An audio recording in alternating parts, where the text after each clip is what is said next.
The shuttle docked with a gentle shudder, and Maya-chan grabbed her single bag from the overhead compartment. Her heart racing with excitement, she tried hard to hide on her face.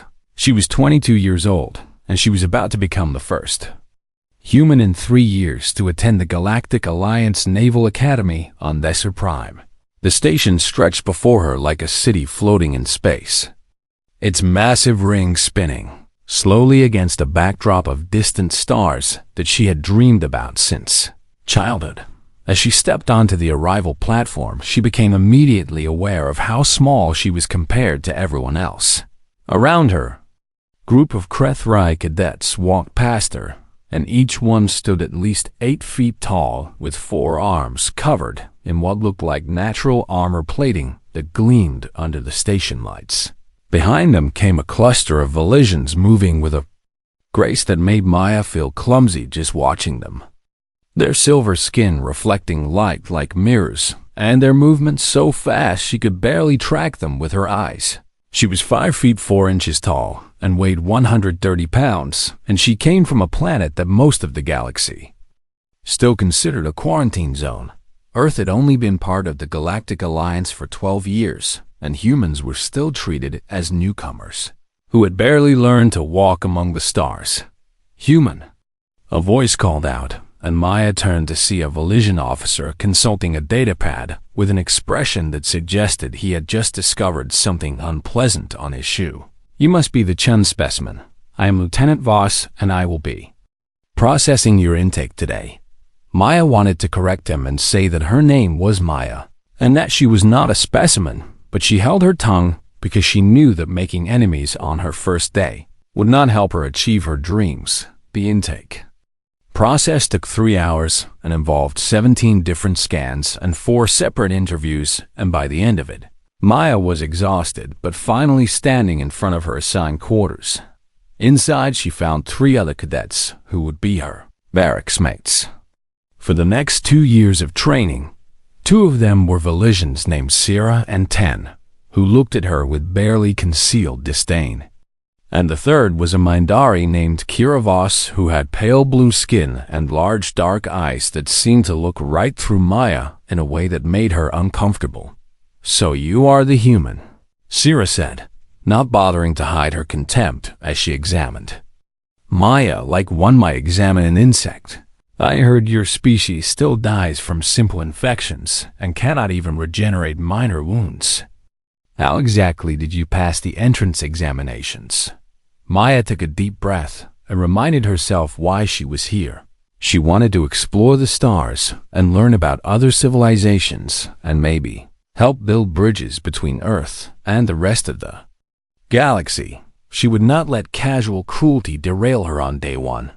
"I passed the same way everyone else did," Maya replied calmly. "I scored high enough on the test to earn my place here." Ten laughed at that, a sharp sound that held no warmth. "Test designed for species with actual capabilities. I wonder if they had to adjust the scoring for your kind." Over the following weeks, Maya discovered that this attitude was common throughout the academy. Instructors expected little from her and seemed surprised when she kept up with the coursework. Classmates treated her as a curiosity at best and a nuisance at worst.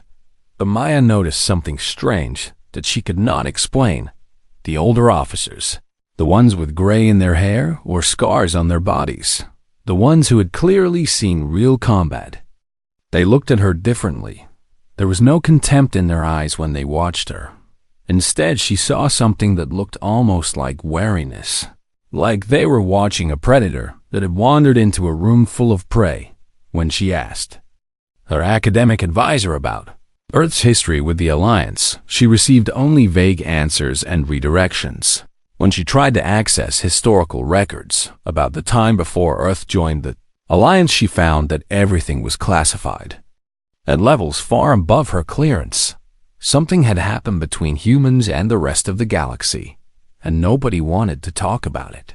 The answer began to reveal itself during a routine training simulation 6 weeks into her first term. Maya and 11 other cadets were placed in a simulated starship environment and tasked with responding to various emergency scenarios while being graded on their performance.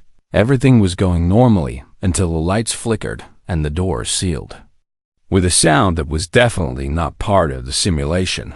"What is happening?" asked a Crethry cadet named Vorn, his four hands already reaching for weapons that were not there. The answer came in the form of a hissing sound as atmosphere began venting from the chamber. This was no longer a simulation. The station's AI had experienced a cascade failure, and somehow the training chambers had been caught in the malfunction. Sealing them in and slowly draining their air, Maya watched as panic spread through the group like a disease. These were the elite youth of a dozen advanced civilizations, and they were falling apart before her. Isira was screaming and clawing at the sealed door, while Ten had curled into a ball and was whimpering. And even Vorn, the massive warrior, was frozen in place with fear written across his alien features.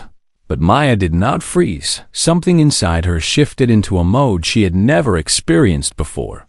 A cold clarity that pushed aside her fear and let her see the situation as a problem to be solved.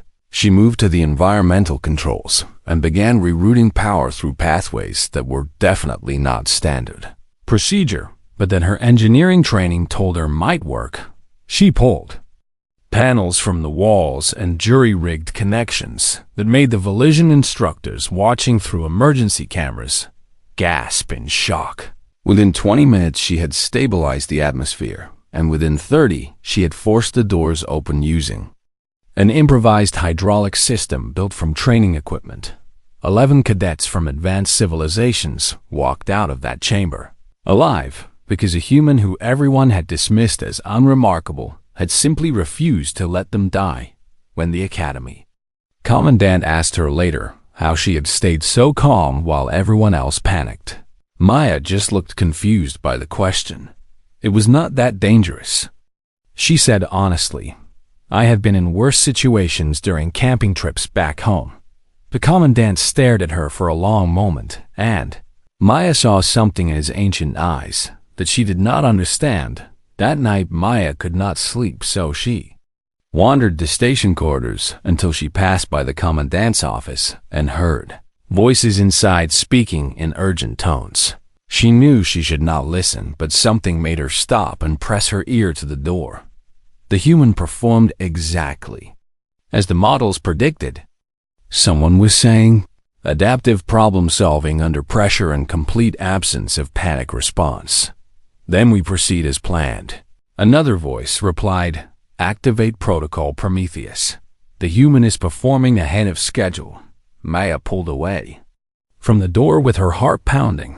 She did not know what Protocol Prometheus was, but she knew with sudden certainty that her presence at this academy was not the simple dream come true she had believed it to be. Someone had been expecting her to do exactly what she did. Someone was watching her and whatever they were planning. Maya Chun was at the center of it.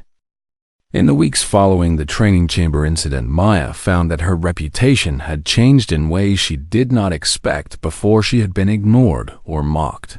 But now cadets moved out of her way in corridors, and conversations stopped when she entered rooms. She had gone from being the unremarkable human to being the unsettling one, and she was not sure which was worse.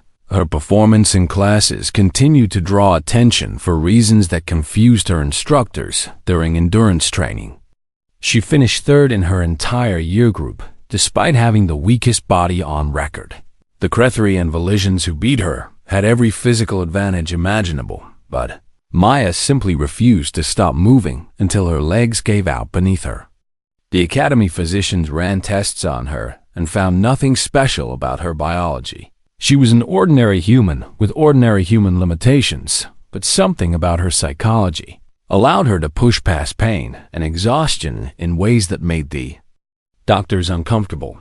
"Your species has no natural weapons," one physician told her with genuine confusion in his voice. "You have no armor and no venom and no psychic abilities, and your bodies break easily and heal slowly. Yet you kept running even after your muscles began to tear themselves apart." Why?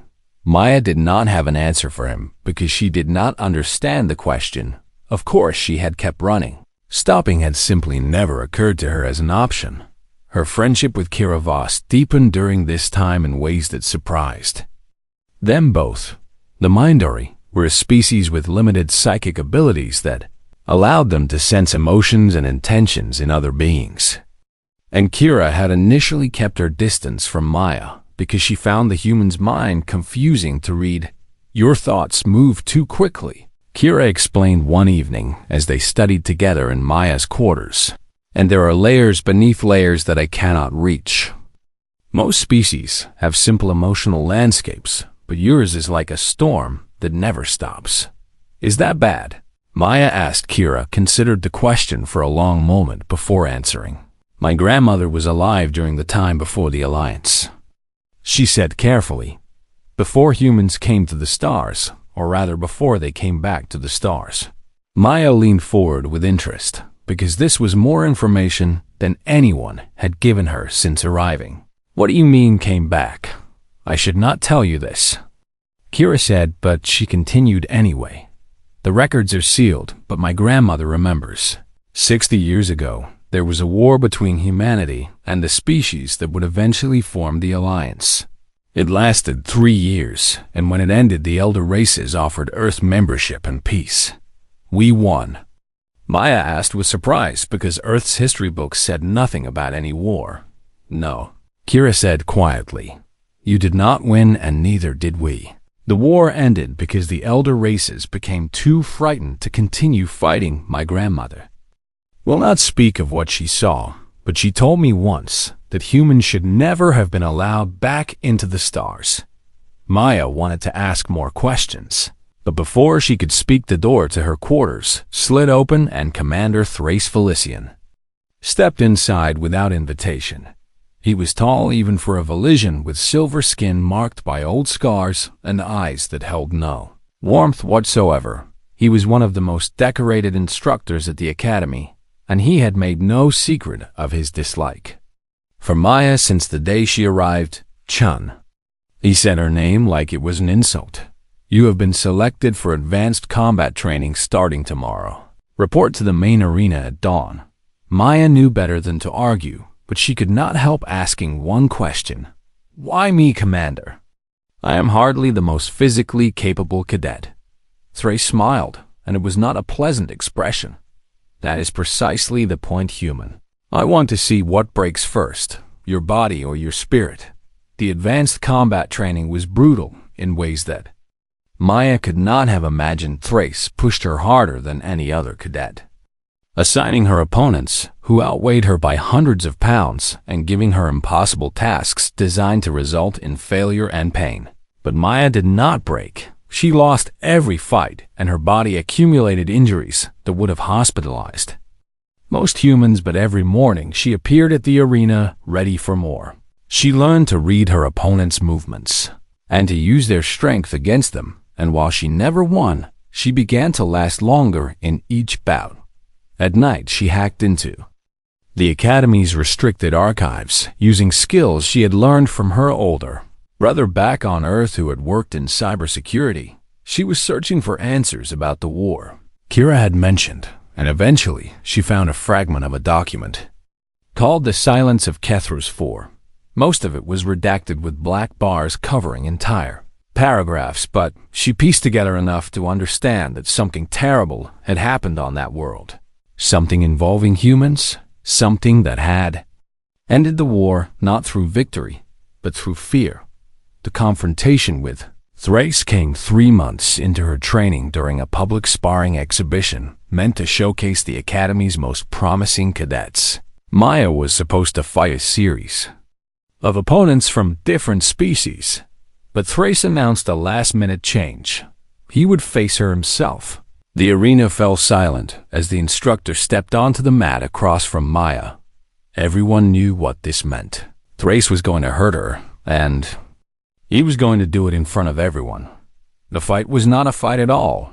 Thrace was faster and stronger and more skilled than Maya could ever hope to be, and he took her apart with systematic precision. He broke her arm in the first minute, and her ribs in the second, and her nose in the third, but she kept getting up.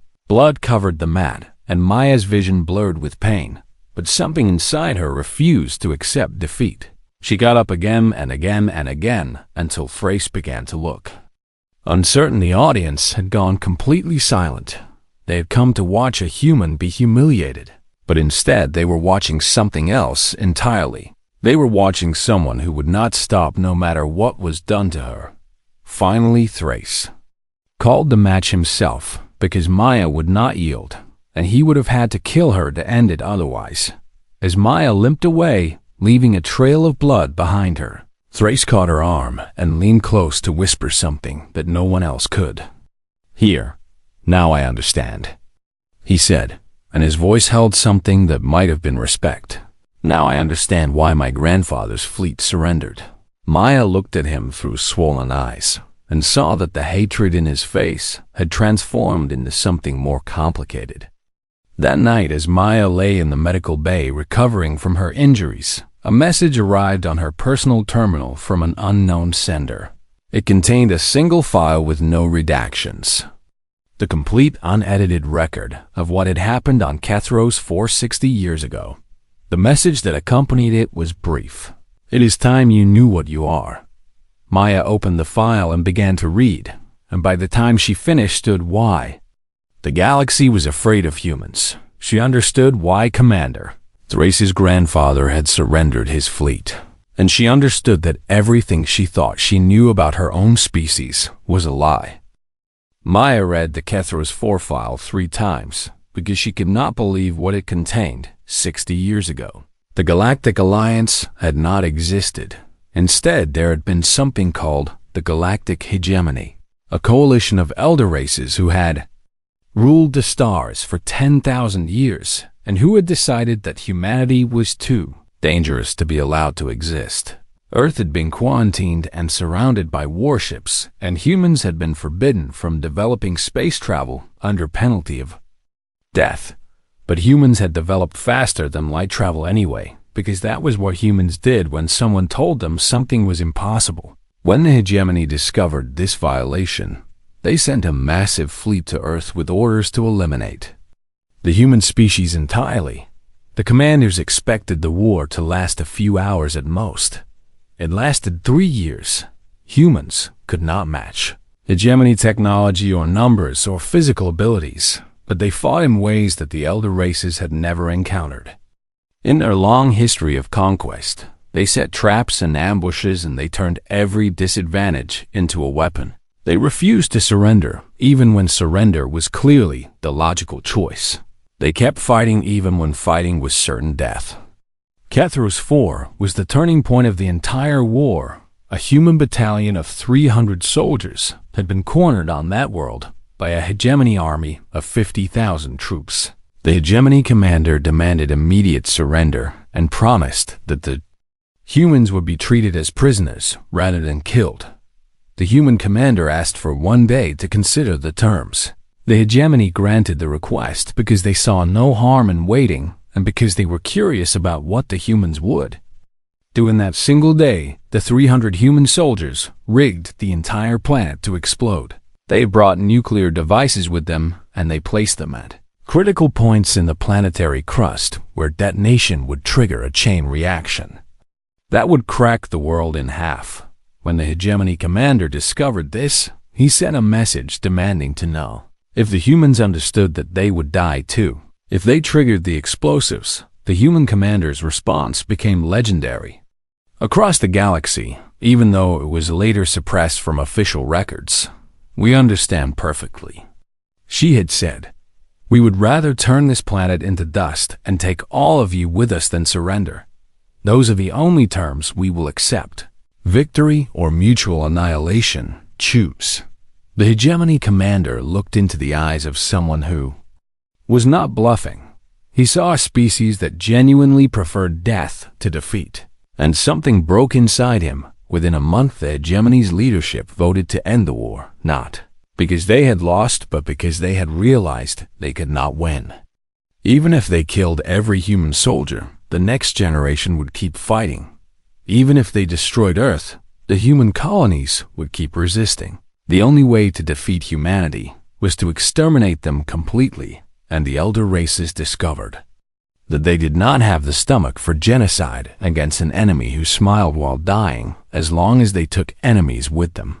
The alliance was formed specifically to bring humanity into the fold because the alternative was too terrible to contemplate. The records were sealed. The war was erased from official history. Earth's own government agreed to suppress the truth so that future generations could integrate peacefully with other species. Maya-chan had grown up believing that humans were newcomers to the galactic community, when in reality they were something far more complicated. They were the monsters that had scared the galaxy into peace. Maya spent hours in her quarters, processing this information and struggling with what it meant about herself and her species. She had always thought of humans as underdogs, as the small, weak creatures trying to earn their place among giants. But the truth was that those giants had looked at humanity and decided that coexistence was preferable to conflict. The next morning, Maya found Kira waiting outside her door with concern written across her blue features. "You did not sleep last night," Kira said. "I could feel your distress from my quarters. What happened?" Maya considered lying, but found that she could not deceive her closest friend. "I learned the truth about the war," Maya said quietly. "About what my species did, about why everyone is really afraid of us." Kira nodded slowly, as if she had been expecting this moment. "Then you understand now why I said my grandmother fears your kind." "I understand," Maya admitted, "but I do not know what to do with this knowledge. I came here to explore and to build bridges between our peoples. I did not come here to be a reminder of ancient horrors." Kira reached out and took Maya's hand with a gentleness that surprised them both. "I can sense the shape of souls, Maya. It is what my species does. And when I touch you, I feel something that terrifies most Mindari. Not because you are cruel, but because you are not. I do not understand. You are one of the kindest people I have ever met," Kira explained. "But beneath that kindness is something that my people have never encountered in any other species. You do not have a survival instinct, Maya. You have a victory instinct. Your species would rather die than lose, and that is not bravery. That is something else entirely. We do not have a word for it. We just call it human." Before Maya could respond, the station's emergency alarms began to wail. Red lights flashed in the corridors, and automated announcements declared that the academy was under attack by hostile forces. Maya and Kira ran toward the central hub, where they found chaos and death. Bodies lay scattered across the floor, and weapons fire echoed through the corridors. The attackers wore black armor, marked with a symbol that Maya did not recognize, but that made Kira gasp with fear. "Purifiers," Kira whispered. "They are remnants of the old hegemony who never accepted the alliance. They believed that humanity should have been exterminated. The attack was coordinated and brutal." Maya watched cadets she had trained with cut down by plasma fire. She saw instructors die defending students. She saw Sira and Ten fall together. The Valisians who had mocked her, and even they did not deserve this. A purifier soldier spotted Maya and raised his weapon with recognition in his eyes. "There she is," he shouted. "The human. Kill her first." Maya understood then that this attack was about her specifically. The purifiers had come to destroy the academy and to kill the human cadet before she could become whatever the alliance feared she would become. Something cold settled into Maya's chest. It was the same feeling she had experienced in the training chamber when everyone else had panicked. It was the same feeling that had carried her through every beating from Commander Thrace. It was the thing that Kira had sensed beneath her kindness. Maya stopped running. She stopped hiding, and she began to hunt. The purifier soldier who had spotted her never saw her move. One moment she was standing in the open, and the next she had crossed the distance between them and driven his own combat knife into the gap in his armor. Beneath his arm, she took his weapon and his communications device and disappeared into the station's maintenance corridors before his body hit the ground. Somewhere in the station's command center, the Purifier commander watched the security feeds and saw a small human girl begin to systematically eliminate his soldiers. He reached for his communications unit with hands that had started to tremble. "Command, this is Strike Team Leader," he said. "We have a situation. The human is not what we expected." The response from his superiors was immediate. "Explain." "She is hunting us," he said. "She took out 3 of my soldiers in the last 4 minutes, and we cannot find her anywhere. She moves like a ghost, and she fights like nothing I have ever seen." There was silence on the other end of the line before the response came. "The legends are true then. Adapt your tactics and eliminate her at all costs." The commander looked at the latest casualty report and felt something his species rarely experienced. He felt afraid. What if we cannot eliminate her? He asked quietly. The answer chilled him to his core. Then pray she leaves someone alive to surrender to. The maintenance corridors of Desser Prime Academy were dark and cramped and filled with pipes and cables that created a maze only someone who had studied the station's blueprints could navigate. Maya had studied those blueprints because she was an aerospace engineering student, and because understanding the systems around her was simply what she did. The Purifier soldiers moved through the main corridors in squads of 4 with military precision and advanced technology that should have made them unstoppable, but they were not hunting a species they understood. They were hunting a human. Maya crouched in the darkness and listened to their communications through the device she had taken from the first soldier she killed. She learned their patrol patterns and their command structure and their extraction plan. She learned that there were 200 of them and that they had already killed 63 cadets and 12 instructors. She learned that their primary objective was her death. A squad passed beneath her position and Maya dropped onto the last soldier in line with absolute silence. She wrapped her arm around his throat and squeezed until he stopped moving, and then she took his weapon and his grenades before disappearing back into the vents. The other 3 soldiers never knew their companion was gone until they turned around and found his body. "Contact!" One of them screamed into his communicator. "She is in Section 7. We need backup now." Maya was already in Section 12 by the time backup arrived. She had rigged Section 7 with a chemical mixture made from cleaning supplies and emergency flares that created a dense toxic cloud when the soldiers entered, looking for her. 3 more enemies fell choking and gasping before the Purifiers realized what had happened in the command center. The Purifier commander watched his forces being picked apart by a single human female who weighed less than half of any of his soldiers. "How is this possible?" he demanded. "She has no weapons training on file. She is an engineering student."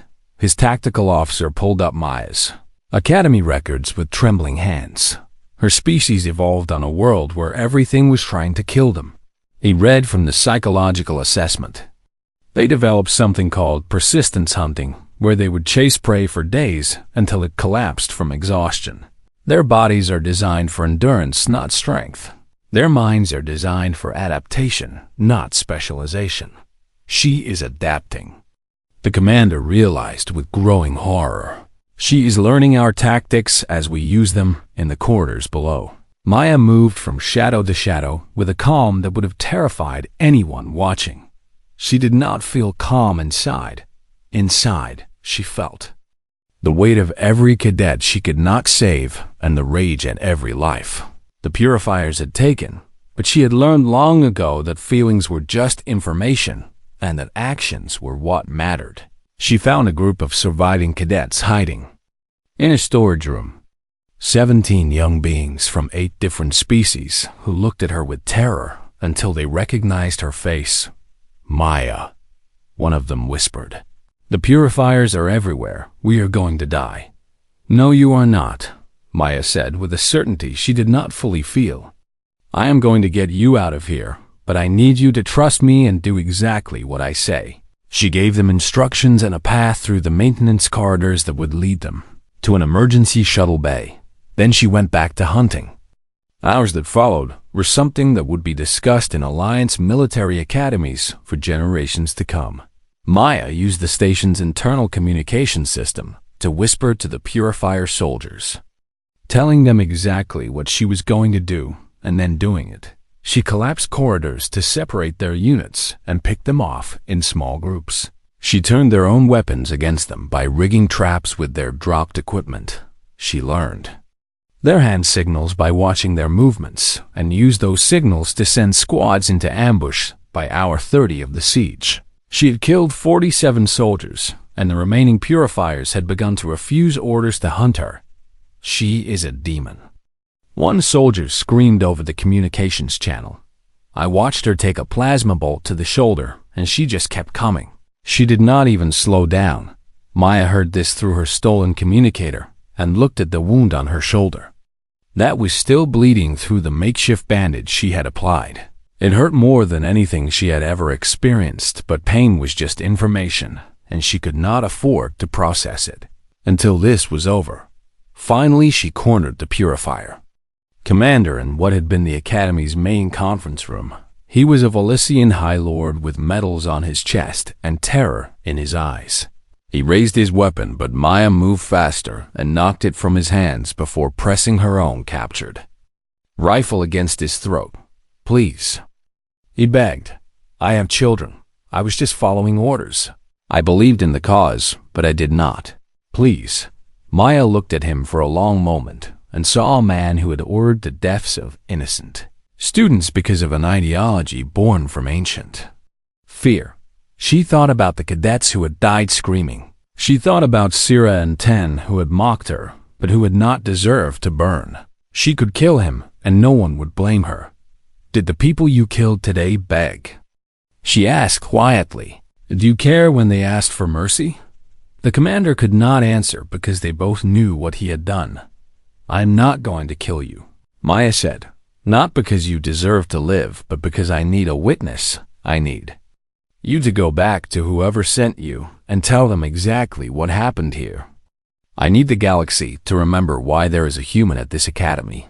She leaned closer until her face was inches from his. I need them to remember why Earth was invited into the Alliance instead of destroyed. Because the alternative to friendship with humanity is this. One ordinary human girl with no special abilities and no advanced technology, turning 200 elite soldiers into a cautionary tale. I am not special. I am not a warrior. I am an engineering student who wanted to explore the stars. Imagine. What happens when you make my people actually angry? Alliance reinforcements arrived an hour later to find Maya sitting in the Academy's central atrium surrounded by the survivors. She had protected the Purifier assault force of 200 elite. Soldiers had been reduced to 17 traumatized prisoners and 183 bodies. Maya had not slept in 38 hours. She had 4 broken ribs and a concussion and second-degree burns across her left arm and a plasma wound in her shoulder and dozens of cuts and bruises that she had stopped counting. When the medics tried to sedate her for treatment, she refused the others first. She said, I can wait. Commander Thrace was among the reinforcements, and he approached Maya with an expression she had never seen on his face before. He did not speak. He simply raised his hand to his forehead in the traditional Valisian salute. The highest honor a warrior of his people could offer to another warrior. Maya did not return the salute. She just looked at him with exhausted eyes and said the only thing she could think of. I did not want this. I just wanted to see the stars. As Maya finally allowed herself to be taken to the medical bay, she passed a group of Alliance command officers who were discussing something in urgent whispers. We have no choice now. One of them was saying, we will need to activate the Earth contingency. That is madness. Another protested, we cannot unleash that on the galaxy. Look around you, the first voice replied. One human cadet did all of this, one girl who had never held a weapon before today. The Purifiers were right to be afraid, and now others will be too. War is coming whether we want it or not.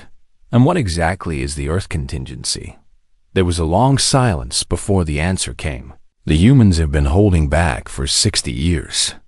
They have been peaceful and cooperative because we asked them to be. The Earth contingency is what happens when we tell them they do not have to hold back anymore. Maya kept walking and pretended she had not heard, but she had heard and she understood.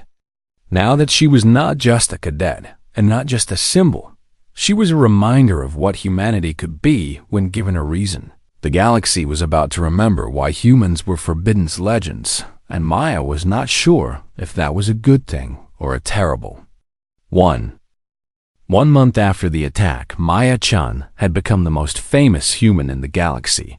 Her face appeared on news broadcasts across thousands of worlds, and her name was spoken in legislative chambers and military headquarters and homes where parents told their children cautionary tales about the small creatures from Earth. The story of the Academy siege had spread despite attempts to contain it, and now everyone knew what a single human had done against 200 elite soldiers. Some called her a hero, others called her a monster. Maya called herself exhausted.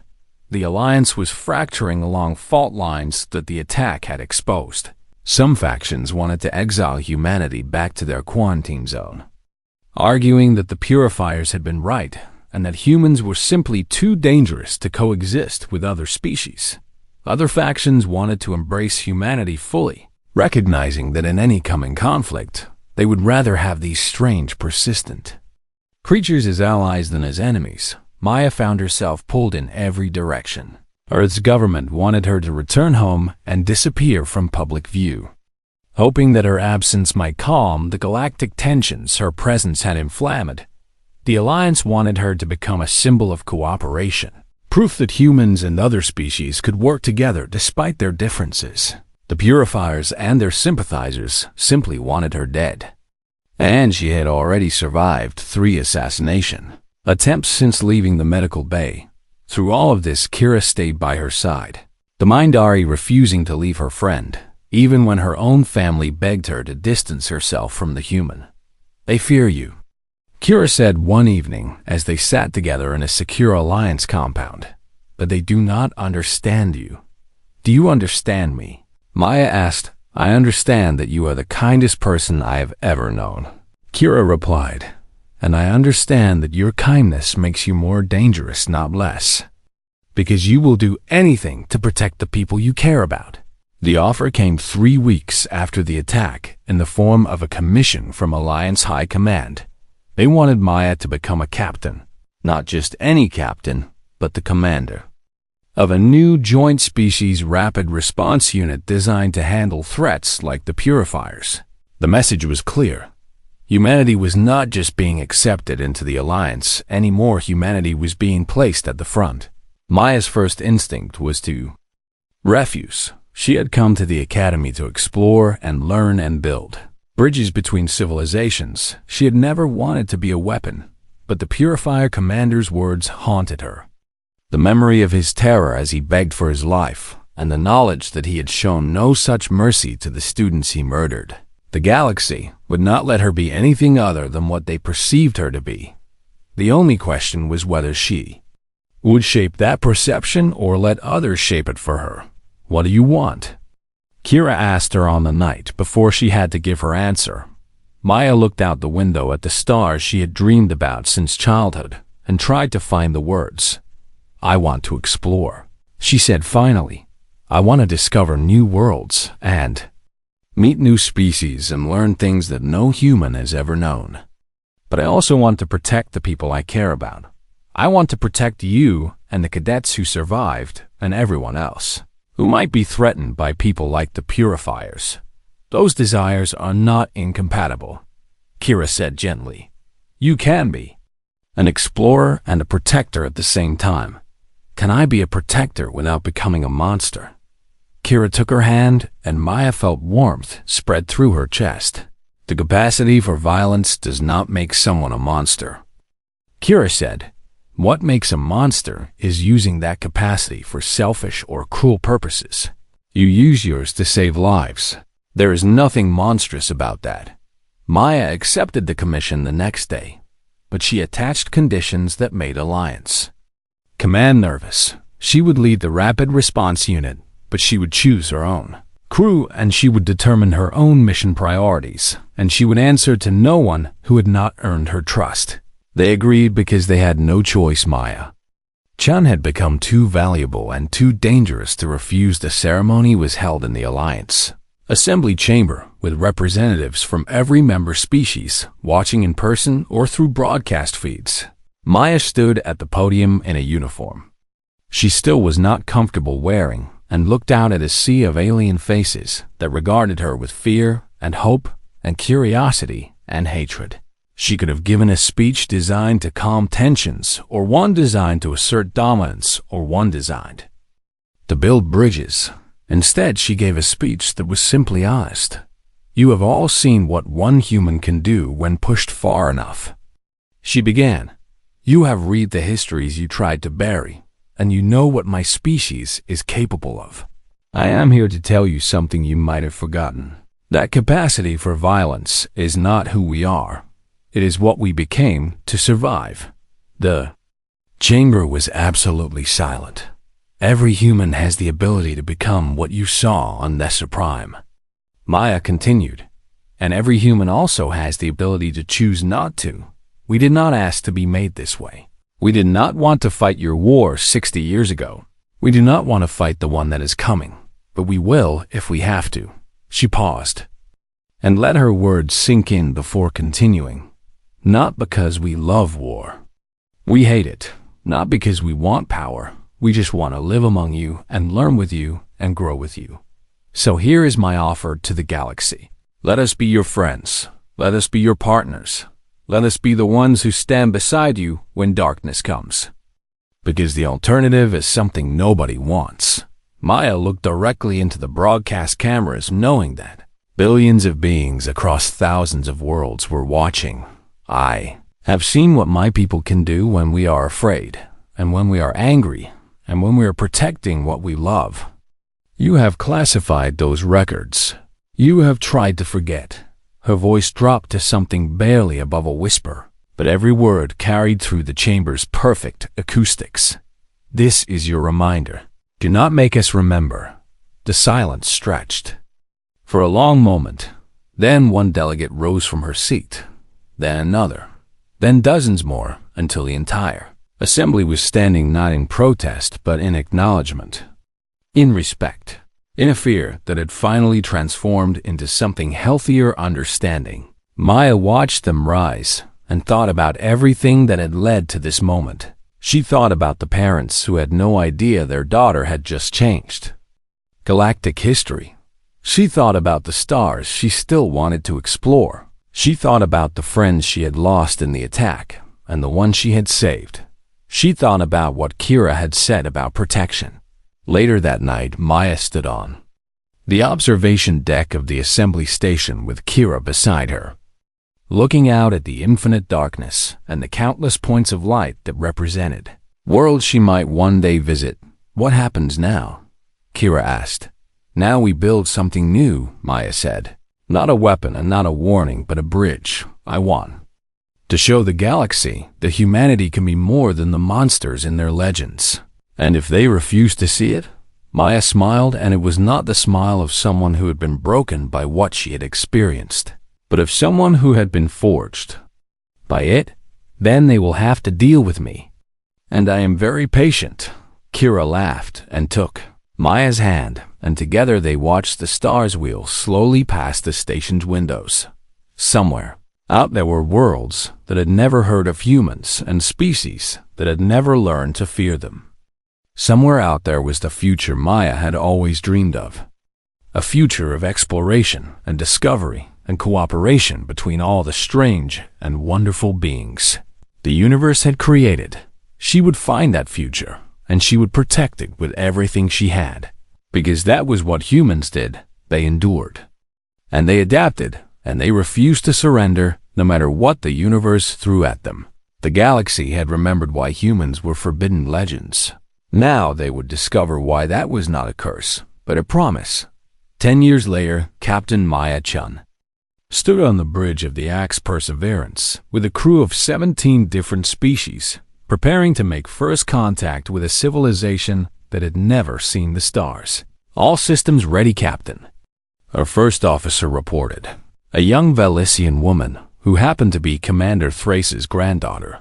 Maya nodded and looked out at the alien world below them where a species was, about to learn that they were not alone in the universe. "Take us in," she said, "and let us go introduce ourselves." As the ship descended through alien clouds, Maya thought about legends and how they were made and why they mattered. Some legends were warnings about the dangers of the dark. Some were promises about the light that could be found within it. Humanity, she had decided, would be both, and she would spend the rest of her life proving it.